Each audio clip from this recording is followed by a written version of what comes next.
નમસ્કાર મિત્રો, કેદારનાથથી સૌથી મોટા સમાચાર સામે આવી રહ્યા છે। કેદારનાથમાં ખૂબ જ દુઃખદાયક ઘટના બની છે। હેલિકોપ્ટર ક્રેશ થયું છે તેને લઈ અને મહત્વના સૌથી મોટા સમાચાર સામે આવી રહ્યા છે। જ્યારે મિત્રો આ સમાચાર મળી રહ્યા છે, કેદારનાથથી 2 કિલોમીટર દૂર આજે સવારના સમયે હેલિકોપ્ટર ક્રેશ થતા 2 પાયલટ અને 5 શ્રદ્ધાંજલુ સહિત 7 લોકોના મોત નીપજ્યા છે।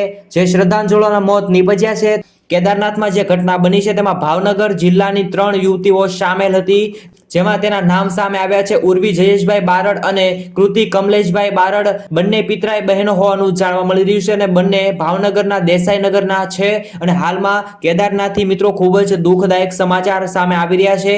લગભગ 7 લોકોના હેલિકોપ્ટર ક્રેશ થવાને કારણે મૃત્યુ થયા હોય તેવા અત્યારે સમાચાર સામે આવી રહ્યા છે અને ભાવનગરની 3 યુવતીના પણ સમાચાર સામે આવ્યા છે। ભગવાન આ લોકોની દિવ્ય આત્માને શાંતિ આપે તે માટે કોમેન્ટની અંદર જરૂરથી મિત્રો ઓમ શાંતિ પાઠવજો। મિત્રો કેદારનાથની અંદર આ ઘટના બની છે અને જેમ બને તેમ ફટાફટ આ વિડીયોને શેર કરો।